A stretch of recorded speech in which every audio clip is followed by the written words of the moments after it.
News, सच जरूरी है। नमस्कार दर्शकों, मैं शिवा शेख और आप देख रहे हैं MNS न्यूज। ब्रेक के बाद एक बार फिर स्वागत है आपका देश प्रदेश की खबरों में। आइए एक नजर डालते हैं हेडलाइंस की ओर। राजा रघुवंशी के भाई विपुल रघुवंशी ने मेघालय पुलिस पर लगाया आरोप। रेवंत रेड्डी पर झूठ बोलने और जनता को गुमराह करने का आरोप। IMT ने जारी किया येलो रेड। आइए देखते हैं खबरें विस्तार से। राजा रघुवंशी के भाई विपुल रघुवंशी ने मेघालय पुलिस पर लगाए आरोप। इंदौर से मिली खबर के मुताबिक राजा रघुवंशी के भाई विपुल रघुवंशी ने मेघालय पुलिस प्रशासन की कार्यशैली पर सवाल उठाए हैं। उन्होंने बताया कि उन्हें मध्य प्रदेश में भाजपा और कांग्रेस दोनों तरफ से अच्छे समर्थन मिल रहा है, लेकिन मेघालय सरकार और पुलिस प्रशासन से निराशा है। विपुल ने बताया कि पुलिस केवल घटनास्थल के 50 फीट के दायरे में तलाशी कर रही है, जो पर्याप्त नहीं है। उन्होंने ये भी कहा कि जो CCTV फुटेज प्रसारित हो रहे हैं वे संदिग्ध लग रहे हैं और इसे लेकर गंभीरता से जांच होनी चाहिए। उन्होंने मेघालय सरकार से बेहतर सहयोग की मांग की ताकि मामले की न्यायपूर्ण और प्रभावी जांच हो सके। राजा रघुवंशी के भाई विपुल रघुवंशी ने मेघालय पुलिस पर लगाए आरोप। इंदौर से मिली खबर के मुताबिक राजा रघुवंशी के भाई विपुल रघुवंशी ने मेघालय पुलिस प्रशासन की कार्यशैली पर सवाल उठाए हैं। उन्होंने बताया कि उन्हें मध्य प्रदेश में भाजपा और कांग्रेस दोनों तरफ से अच्छे समर्थन मिल रहा है, लेकिन मेघालय सरकार और पुलिस प्रशासन से निराशा है। विपुल ने बताया कि पुलिस केवल घटनास्थल के 50 फीट के दायरे में तलाशी कर रही है, जो पर्याप्त नहीं है। उन्होंने ये भी कहा कि जो CCTV फुटेज प्रसारित हो रहे हैं वे संदिग्ध लग रहे हैं और इसे लेकर गंभीरता से जांच होनी चाहिए। उन्होंने मेघालय सरकार से बेहतर सहयोग की मांग की ताकि मामले की न्यायपूर्ण और प्रभावी जांच हो सके। आपके घर पर आए कि किस तरह का आश्वासन आपको दिया? देखिए, मेरा मध्य प्रदेश सरकार से सभी से निवेदन है, तो मुझे मध्य प्रदेश से अच्छा सपोर्ट मिल रहा है और यहाँ के नेताओं से भी जो है सपोर्ट अच्छा मिल रहा है। भाजपा से, कांग्रेस से, सभी दूर से मुझे सपोर्ट अच्छा मिला है। आज जीतू भी हमारे बीच में है, उन लोगों ने भी हमें अच्छी चीज़ बताई है, हमारे साथ दे रहे हैं। बाकी हम लोग चाहते हैं इसमें हैं, तो इसमें मेघालय सरकार जो है थोड़ा सा सहयोग अच्छा करेगा भी, तो राजा को इंसाफ मिलने में समय झली लगेगा और सोनम को ढूंढने में आसानी होगी, क्योंकि हम लोग चाहते हैं तो वहाँ पे जो पुलिस प्रशासन जो है जो काम कर रहा है उस हिसाब से, जिस हिसाब से काम करना चाहिए उस हिसाब से वहाँ काम नहीं हो पा रहा है। अभी आज मेरी गोविंद से बात हुई थी जस्ट अभी आधे घंटे पहले, तो उसका कहने का मतलब निकल ही रहा है। तो भैया यहाँ पे जो सर्च कर रहे हैं 50 फीट के दायरे में सर्च कर रहे हैं, तो जहाँ पे 50 फीट के दायरे में कुछ होता कभी तो वहाँ पे या तो बॉडी पास मारती है, कुछ मिलती, कोई खाई तो है नहीं। तो ये जहाँ जॉकेट मिली है को उसको पिन पॉइंट बनाते हुए ये रोड पे सर्च कर रहा है फिलहाल। आज CCTV सामने आया है आज, जिसमें सोनम और राजा दोनों नजर आ रहे हैं। कहाँ का है ये CCTV जो है अपने सोहरा का है, जहाँ पे इन लोगों ने अपने बैग रखे थे और वहाँ पे जो कैमरे में दिख रहा है उसमें हमको ये डाउट लग रहा है। तो जिसे वहाँ पे कोई इतना धूप भी नहीं है, तो ऐसा मौसम बेकार भी नहीं जिसका किसी का चेहरा फट जाए, तो वहाँ पे एक कैमरे में एक हल्का छेद लग रहा है हमको। तो जिसने कल्टो गाड़ी खड़ी करी लाल कलर की, वहाँ पे 2 लोग हैं, एक फ़ोन पे बातचीत कर रहा है और इनको देख रहा है, दूसरा जो है इसने मास्क लगा रहा है। तो हम चाह रहे हैं तो इसमें पुलिस जो है इसमें थोड़ी सी जाँच करे तो कुछ क्लू मिल सकता है यहाँ से।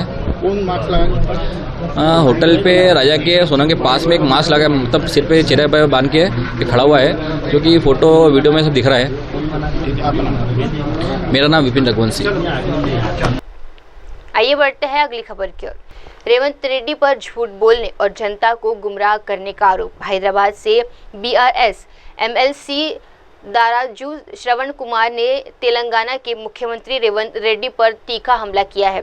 श्रवण कुमार ने कहा कि आज तेलंगाना के लोग मुख्यमंत्री की कार्य प्रणाली को लेकर गहरी चिंता में हैं। उनका मानना है कि रेवंत रेड्डी न केवल अक्षम और अयोग्य है, बल्कि शासन के महत्वपूर्ण मामलों को समझने में भी असमर्थन साबित हुए हैं। उन्होंने सवाल उठाया कि कैसे रेवंत रेड्डी राज्य को 1 ट्रिलियन की अर्थव्यवस्था में बदल सकते हैं, जब वे खुद अपने दावों को झूठ और भ्रम पर टिका कर जनता को गुमराह कर रहे हैं। श्रवण कुमार ने कहा कि मुख्यमंत्री सोचते हैं कि वे झूठ बोलकर लोगों को विश्वास दिला सकते हैं, लेकिन ये जनता के साथ धोखा होगा। रेवंत रेड्डी पर झूठ बोलने और जनता को गुमराह करने का आरोप। हैदराबाद से BRS MLC दाराजू श्रवण कुमार ने तेलंगाना के मुख्यमंत्री रेवंत रेड्डी पर तीखा हमला किया है। श्रवण कुमार ने कहा कि आज तेलंगाना के लोग मुख्यमंत्री की कार्य प्रणाली को लेकर गहरी चिंता में है। उनका मानना है कि रेवंत रेड्डी न केवल अक्षम और अयोग्य है बल्कि शासन के महत्वपूर्ण मामलों को समझने में भी असमर्थन साबित हुए हैं। उन्होंने सवाल उठाया कि कैसे रेवंत रेड्डी राज्य को एक ट्रिलियन की अर्थव्यवस्था में बदल सकते हैं जब वे खुद अपने दावों को झूठ और भ्रम पर टिका कर जनता को गुमराह कर रहे हैं। श्रवण कुमार ने कहा कि मुख्यमंत्री सोचते हैं कि वे झूठ बोलकर लोगों को विश्वास दिला सकते हैं, लेकिन ये जनता के साथ धोखा होगा। His statements are a mediocre attempt to mislead the people of Telangana because people are so worried about him today that he is so inefficient, incompetent, unable to comprehend the governance, and he turned out to be a total failure. So in order to cover up his failure and mislead the people and manipulate the people, he is coming up with all kinds of baseless and untenable statements. How can you make it as 1 trillion economy, you tell me? First of all, how will you, he's saying that if I am allowed to continue for 10 years, I'll make it as 1 trillion economy. That's one. Two is, even if you're allowed to make to continue for 10 years, how is that you're going to do? What kind of a policies you have? What kind of a programs you have? Today, the state GSTP is 16 lakhs, and he is talking of an economy of 1 trillion.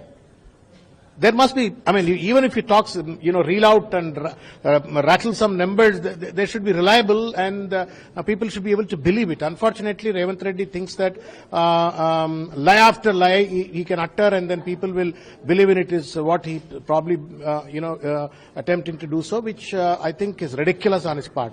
Two, in a scenario where in the state of Telangana, the retired employees are committing suicides because the government is not settling their superannuation benefits.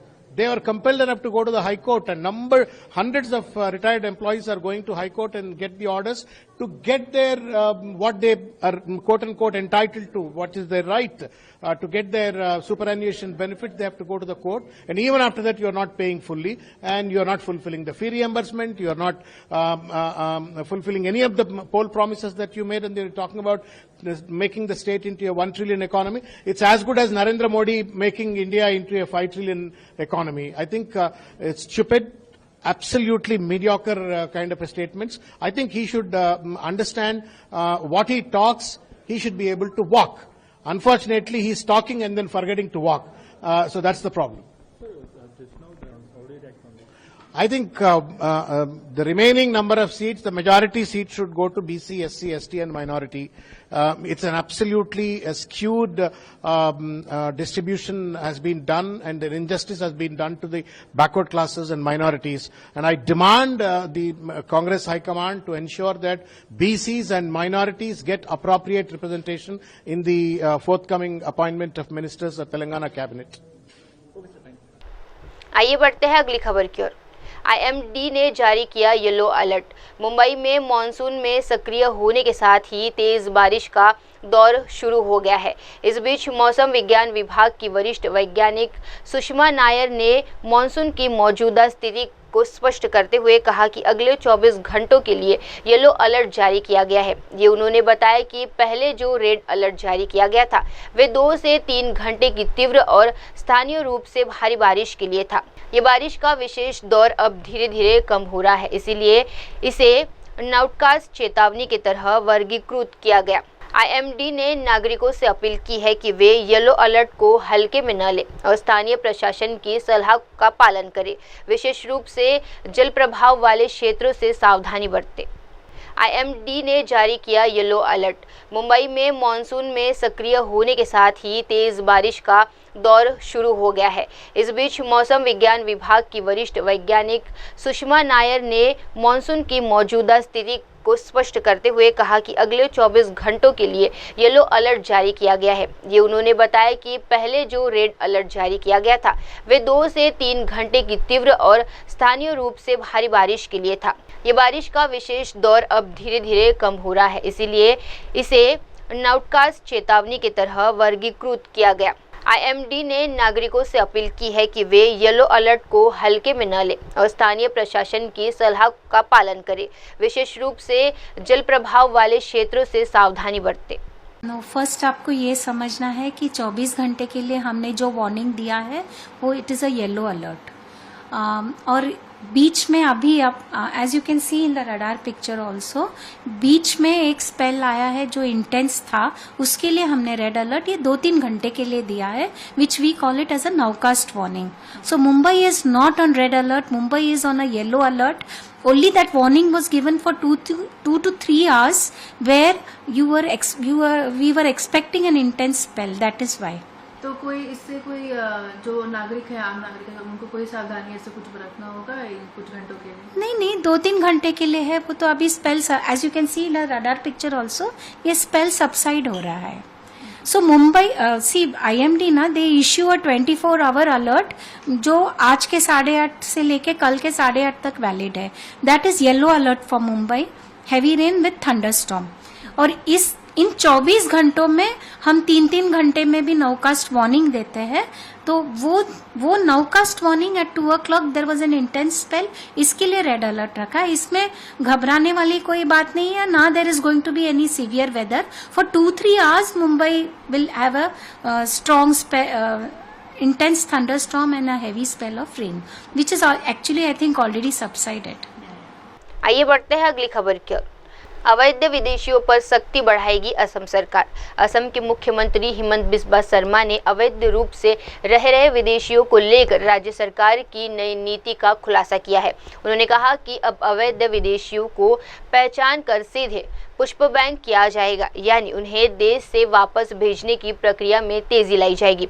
Sharma ने बताया कि supreme court की संवैधानिक पीठ द्वारा नागरिकता अधिनियम की धारा 6A पर सुनवाई के दौरान ये स्पष्ट किया गया है कि विदेश नागरिकों की पहचान और निष्कासन के लिए न्यायपालिका ने पूर्वानुमति लेना अनिवार्य नहीं है। उन्होंने कहा कि पुराना कानून आवर्जक निष्कासन आदेश अब भी प्रभावित है और इसके लिए तहत जिला कलेक्टर को भी सीधे कार्यवाही का अधिकार है। अब हम उसी दिशा में बढ़ेंगे। सीएम ने ये भी बताया कि कुछ पुष्प बैंक पहले ही किए जा चुके हैं और आने वाले समय में प्रक्रिया और तेज की जाएगी। हालांकि अदालत में लंबित मामलों को फिलहाल अलग रखा गया है। अवैध विदेशियों पर सख्ती बढ़ाएगी असम सरकार।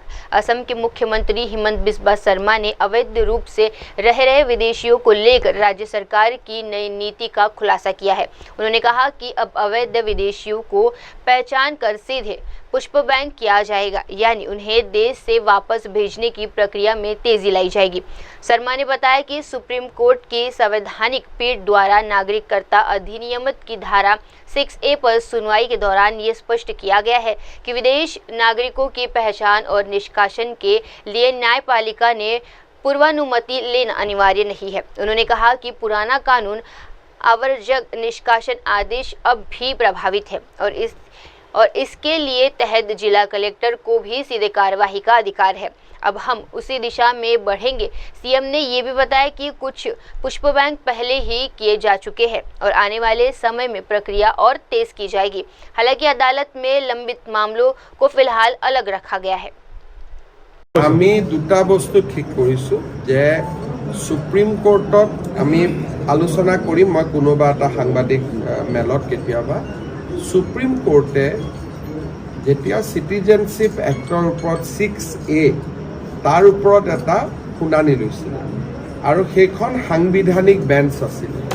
সাংবিধানিক বেঞ্চত এটা কথা সুপ্ৰিম কোৰ্টে উল্লেখ কৰিছে, আমি পৰীক্ষা কৰি আছো যে অসম চৰকাৰে বিদেশী বহিষ্কাৰৰ কাৰণে ন্যায়াধিকৰণতে গৈ থাকিব লাগে যে তেনেকুৱা কোনো কথা নাই। ইমিগ্ৰেণ্টছ এক্সপেল অৰ্ডাৰ বুলি এখন পুৰণা আইন আছিল।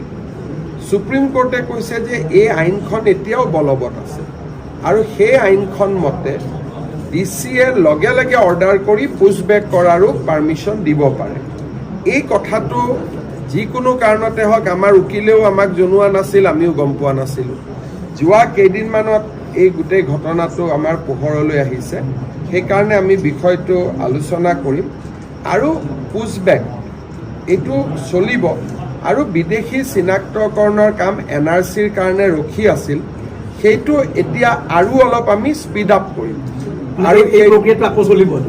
অলপ তীব্ৰ গতিত চলিব নহয় অকণমান তীব্ৰ গতিত চলিব আৰু এইবাৰ চিনাক্ত হ'লে আৰু আমি ট্ৰিব্যুনেলত পঠোৱা দৰকাৰ নাই পোনে পোনে আমি পোষ্টবেক কৰিম গতিকে তাৰ কাৰণে এইকেইদিন প্ৰস্তুতি চলি আছে আৰু আপোনালোকে বিদেশী পুষ্টবেক কৰাৰ ক্ষেত্ৰত ইতিমধ্যে আমি বহুখিনি পুষ্টবেক কৰিছোঁ কিন্তু যাৰ কোৰ্টত কেছ আছে আমি তাক কৰা নাই আৰু বাকী সংখ্যাটো লাহে লাহে বাঢ়ি গৈ আছে আৰু বাঢ়ি গৈ থাকিব। आइए बढ़ते हैं अगली खबर की ओर। सरदना में बकरा ईद पर कुर्बानी के अवशेष को लेकर हंगामा, पालिका कर्मचारियों पर फेंकने का आरोप। मेरठ के सरधना में ईद उल अजहा के अवसर पर सरधना क्षेत्र के दुल्हेड़ा रोड पर उस समय तनाव की स्थिति बन गई जब खुलेआम कुर्बानी के अवशेष फेंके जाने पर स्थानीय लोगों ने हंगामा कर दिया। आरोप है कि नगरपालिका के कर्मचारियों द्वारा ठेले से ये अवशेष फेंके गए। घटना की सूचना मिलते ही पुलिस मौके पर पहुंची और लोगों से पूछताछ की। वहीं अवशेष को लेकर पहुंचे पालिका कर्मचारियों ने तुरंत सफाई शुरू की और ठेले में भरकर अवशेषों को निर्धारित स्थल पर ले जाया गया। सरदना में बकरा ईद पर कुर्बानी के अवशेष को लेकर हंगामा, पालिका कर्मचारियों पर फेंकने का आरोप। मेरठ के सरधना में ईद उल अजहा के अवसर पर सरधना क्षेत्र के दुल्हेड़ा रोड पर उस समय तनाव की स्थिति बन गई जब खुलेआम कुर्बानी के अवशेष फेंके जाने पर स्थानीय लोगों ने हंगामा कर दिया।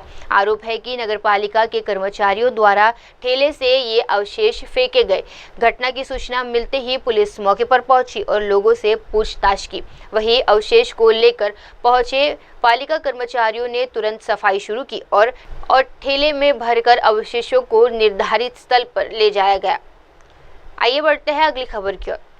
पश्चिम बंगाल में कोविड-19 के 622 सक्रिय मामले। पश्चिम बंगाल में कोविड-19 संक्रमण के मामलों में हल्की वृद्धि देखी जा रही है, लेकिन स्वास्थ्य विशेषज्ञों के अनुसार फिलहाल स्थिति चिंताजनक नहीं है। ईएसआई मानिकलता के पूर्व नोडल अधिकारी डॉक्टर सलाइन मिश्रा ने जानकारी दी कि वर्तमान में राज्य में कुल 622 सक्रिय कोविड मामले हैं। पिछले 24 घंटों में 26 नए मरीज सामने आए हैं, जबकि 88 मरीज ठीक होकर घर लौट चुके हैं। डॉक्टर मिश्रा ने बताया कि राहत की बात यह है कि इस दौरान कोई भी कोविड से जुड़ी मौत दर्ज नहीं की गई है। उन्होंने स्पष्ट किया कि ये संक्रमण ओमिक्रॉन से एक नया उत्परिवर्तित संक्रमण है जो अत्यधिक संक्रमण तो है ही, लेकिन गंभीर लक्षण या मृत्यु का कारण नहीं बन रहा है। उन्होंने आम जनता से अपील की कि घबराने की जरूरत नहीं है, लेकिन सावधानी जरूरी है। पश्चिम बंगाल में कोविड-19 के 622 सक्रिय मामले। पश्चिम बंगाल में कोविड-19 संक्रमण के मामलों में हल्की वृद्धि देखी जा रही है, लेकिन स्वास्थ्य विशेषज्ञों के अनुसार फिलहाल स्थिति चिंताजनक नहीं है।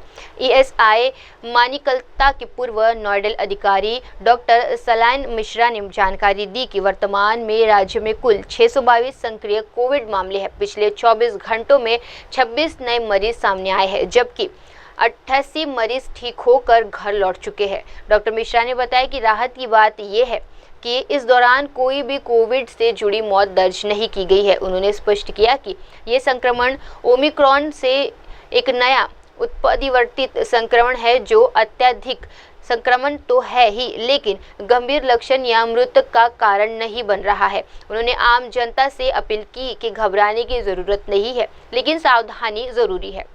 कि अभी तक वेस्ट बंगाल में, हाँ, इंडिया में टोटल बहुत केस बढ़ा है। हम लोग अगर स्टेट का बात करें वेस्ट बंगाल में, तो टोटल अभी 622 केसेस अभी चल रहे हैं। अभी टोटल केस रिपोर्टेड है, उसमें से अगर इंक्रीज हुआ है, अगर यस्टरडे से हम लोग देखते हैं कितना एड ऑन हुआ है, तो 26 केसेस एड ऑन हुए हैं और 88 केसेस डिस्चार्ज हो गए वेल। तो यही केस है। वेस्ट बंगाल में हमारे स्टेट में अभी तक कोई डेथ हुआ नहीं है ड्यू टू कोविड। और ये जो डाटा आपने शेयर किया है, ये क्या स्टेट गवर्नमेंट की तरफ से है या फिर सेंट्रल गवर्नमेंट की तरफ से? ये स्टेट गवर्नमेंट ही सेंट्रल गवर्नमेंट को डाटा देती है, देन सेंट्रल गवर्नमेंट इसको रीचेक करके इसको रिलीज करती है। तो अगर हम लोग दूसरे स्टेट्स के साथ कंपेयर करें तो बंगाल कितना भी स्टेबल है इस मामले में? कोविड को लेकर डरने वाली बात ना, देखिए सर, स्टेबल अनस्टेबल की बात इसमें कुछ नहीं है। इसमें अगर दूसरे स्टेट से अगर कंपेयर भी करें तो देखिए, एक चीज है कि दूसरे स्टेट में जैसा डेथ हुआ है, वेस्ट बंगाल में कोई डेथ केस है नहीं। टोटल डेथ हुआ है 4। वेस्ट बंगाल में कोई डेथ अभी तक रिपोर्टेड है नहीं, तो इसमें कोई डरने वाली बात नहीं है। इस कोविड केस में कोई डरने का जरूरत नहीं है, क्योंकि ये ओमिक्रॉन का ही एक म्यूटेटेड वेरिएंट है। अब ओमिक्रॉन में जैसा था कोई डेथ उतना हो नहीं रहा था, म्यूटेटेड वेरिएंट में क्या आया है, इसका मेन प्रॉब्लम है कि ये इजीली ट्रांसमिट हो रहा है, स्प्रेड बहुत जल्दी हो रहा है, लेकिन लाइफ थ्रेटनिंग या सीरियस कंडीशन नहीं है ये। कोविड से हमेशा ही लोग डरते हैं, अगर इस बार के ये जो कोविड अभी इस बार आया है तो कितना डरने की बात है, क्या प्रिकॉशंस होने चाहिए? पहली बात तो इस वेरिएंट को लेकर कोई डरने की बात नहीं है, स्पेशली जो लोग वैक्सीन ले चुके हैं सब डोजेस, वो लोग तो और भी ना डरे, क्योंकि ये जो कोविड के वैक्सीन की वजह से जो इम्यूनिटी हुआ है, ये स्ट्रेन उस इम्यूनिटी को सुपरसीड करके इन्फेक्ट नहीं कर पा रहा है। तो अगर कोविड इन्फेक्शन होता भी है तो जस्ट प्रिकॉशन लेना है कि हमको 5 days to maximum 7 days isolation, mask पहनना है, सैनिटाइजेशन आइदर बाय सोप, बाहर रहने से हैंड सैनिटाइजर पॉकेट में रखना है, और किसी से बात करना है तो 6 फीट का डिस्टेंस मेंटेन करना, और कुछ नहीं। एज वाइज अगर बोले तो किसी इफेक्ट कर रहे हैं? सब एज में ही इफेक्ट कर रहा है, बच्चों को कम, बड़ों को ही ज्यादा कर रहा है, कोई ऐसा एज डिफरेंशिएशन इसमें। आइए बढ़ते हैं अगली खबर की ओर। कांग्रेस हार के बहाने ढूंढ रही है चिराग पासवान। पटना से सियासी हलचल के बीच लोकसभा में कांग्रेस नेता प्रतिपक्ष राहुल गांधी के हालिया ट्वीट पर केंद्रीय मंत्री चिराग पासवान ने तीखा पलटवार किया है। चिराग पासवान ने कहा कि कांग्रेस को अपनी स्वाभाविक हार की आशंका है, इसलिए वे अब से ऐसे ही बहाने ढूंढ रही है। उन्होंने तंज कसते हुए कहा, अभी ईवीएम को दोष दिया जाता है, अब कोई नया बहाना ढूंढा जा रहा है। चिराग ने ये भी कहा कि देश को आजादी के बाद 55 साल तक कांग्रेस ने शासित किया और अब जब जनता उन्हें लगातार नकार रही है तो बहानों की बजाय आत्ममंथन की जरूरत है। इस बयान के साथ ही बिहार और महाराष्ट्र में आगामी चुनाव से पहले राजनीतिक माहौल और गर्म होता दिख रहा है। कांग्रेस हार के बहाने ढूंढ रही है चिराग पासवान। पटना से सियासी हलचल के बीच लोकसभा में कांग्रेस नेता प्रतिपक्ष राहुल गांधी के हालिया ट्वीट पर केंद्रीय मंत्री चिराग पासवान ने तीखा पलटवार किया है। चिराग पासवान ने कहा कि कांग्रेस को अपनी स्वाभाविक हार की आशंका है, इसलिए वे अब से ऐसे ही बहाने ढूंढ रही है। उन्होंने तंज कसते हुए कहा, अभी ईवीएम को दोष दिया जाता है, अब कोई नया बहाना ढूंढा जा रहा है। चिराग ने ये भी कहा कि देश को आजादी के बाद 55 साल तक कांग्रेस ने शासित किया और अब जब जनता उन्हें लगातार नकार रही है तो बहानों की बजाय आत्ममंथन की जरूरत है। इस बयान के साथ ही बिहार और महाराष्ट्र में आगामी चुनाव से पहले राजनीतिक माहौल और गर्म होता दिख रहा है।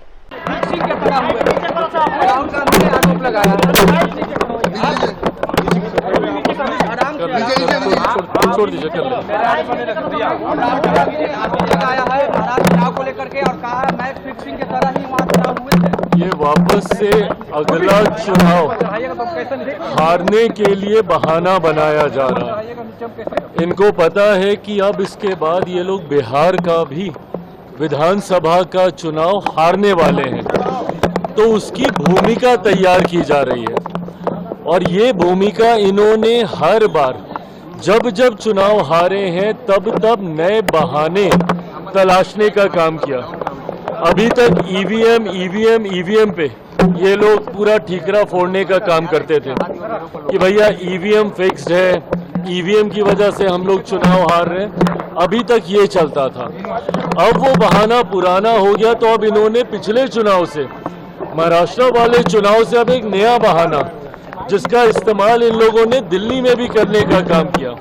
अब उस बहाने के तहत ये लोग क्या कह रहे हैं कि फर्जी वोटर तैयार किए जा रहे हैं और जिसकी वजह से हम लोग चुनाव हार रहे हैं। भैया 55 साल तक आप लोग आज़ादी के 70-75 साल के इतिहास में 55 साल तक आप लोग सत्ता में आप लोग रहे।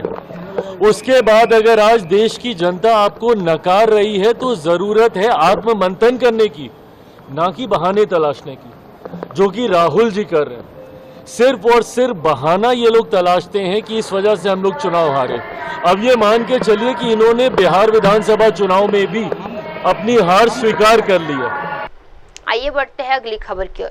अमरनाथ यात्रा 2025 की तैयारियों पर हुई चर्चा। जम्मू कश्मीर के उपराज्यपाल मनोज सिन्हा ने श्रीनगर स्थित राजभवन में Shri Amarnath shrine board SASB की 49वीं बैठक की अध्यक्षता की। ये बैठक आगामी अमरनाथ यात्रा 2025 की तैयारी और श्रद्धालुओं की सुविधाओं की समीक्षा के लिए आयोजित की गई थी।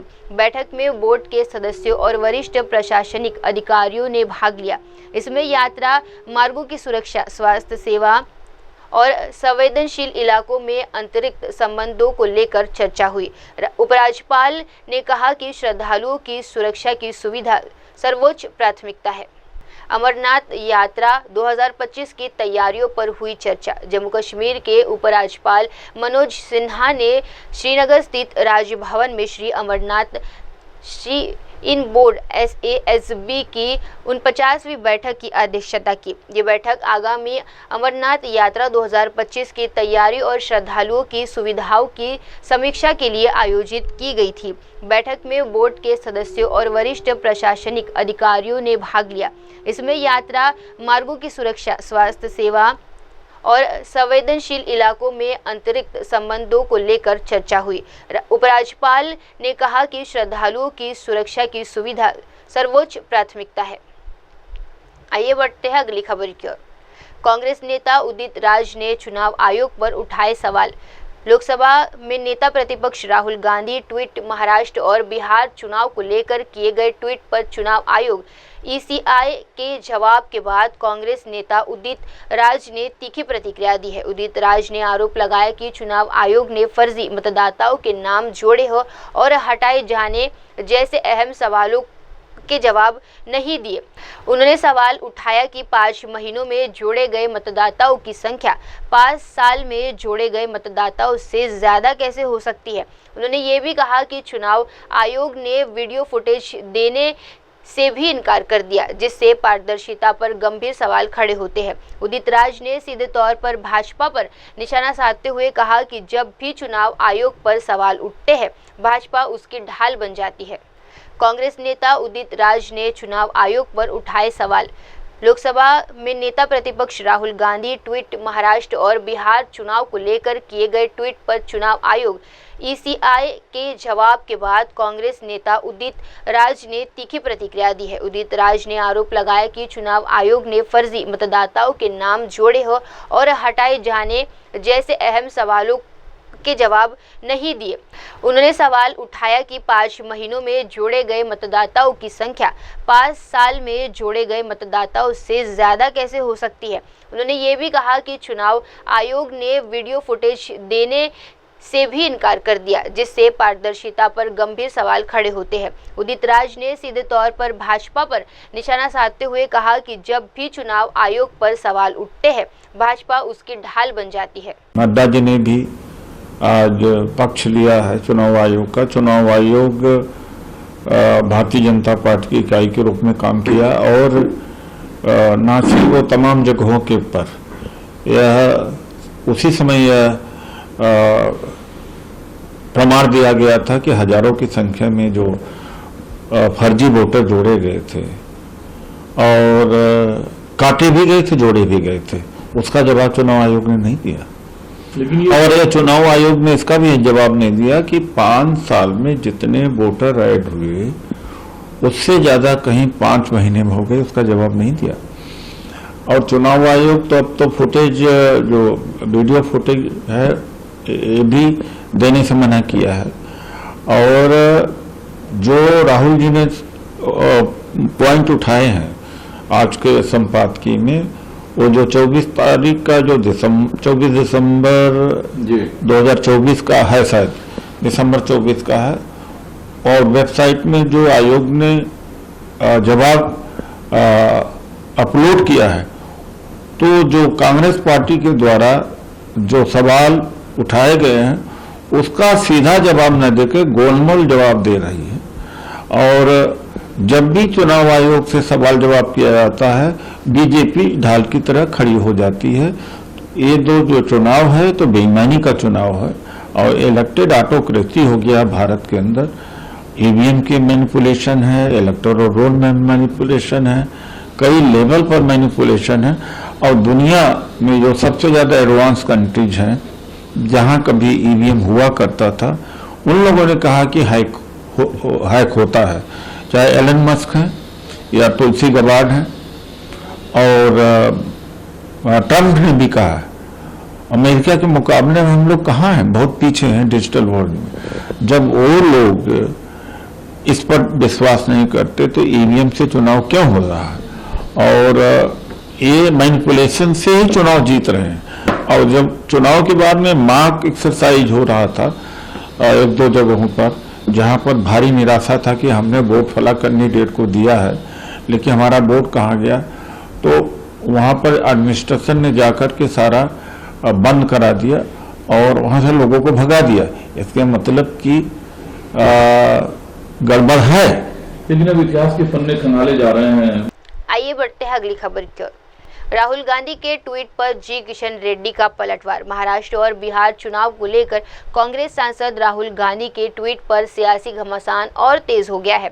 हैदराबाद में केंद्रीय मंत्री जी किशन रेड्डी ने राहुल गांधी के बयान की कड़ी आलोचना की। उन्होंने तीखा सवाल उठाया और कांग्रेस चुनाव में धांधली की बात कर रही है, तो क्या तेलंगाना में उनकी जीत भी उस तरीके से हुई थी?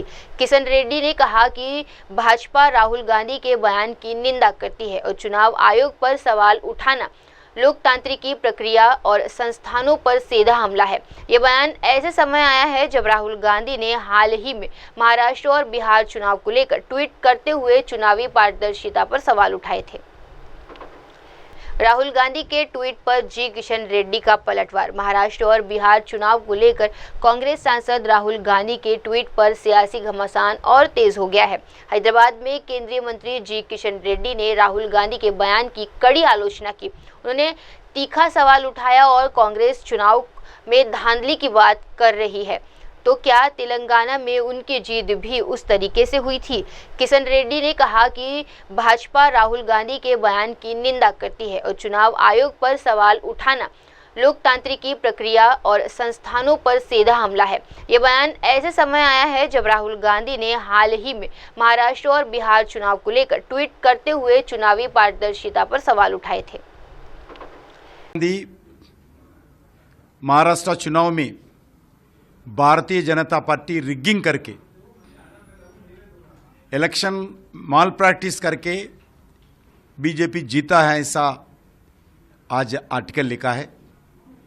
मैं उनसे पूछना चाहता हूं, तेलंगाना में कांग्रेस पार्टी कैसा जीते हैं? तेलंगाना में भी कांग्रेस पार्टी माल प्रैक्टिस किया क्या? तेलंगाना में कांग्रेस पार्टी रिगिंग करके जीते क्या? राहुल गांधी देश के जनता को, तेलंगाना जनता को बताना चाहिए। बिल्कुल ऐसी आरोप करना और उनका इनएफिशिएंस को, कांग्रेस पार्टी फेल्यूर को भारतीय जनता पार्टी की विजय के ऊपर जनता का दृष्टिकोण बदलाने के लिए जो प्रयास करे, बिल्कुल हम भारतीय जनता पार्टी की तरफ से राहुल गांधी जी का जो स्टेटमेंट है, जो आर्टिकल है, बिल्कुल हम उसको खंडन कर रहे हैं। अब वक्त हो चला है दर्शकों छोटे से ब्रेक का। ब्रेक के बाद भी देखते रहिए देश प्रदेश की तमाम बड़ी खबरें मेरे सहयोगी मिनल के साथ। धन्यवाद। आप देख रहे हैं एमएनएस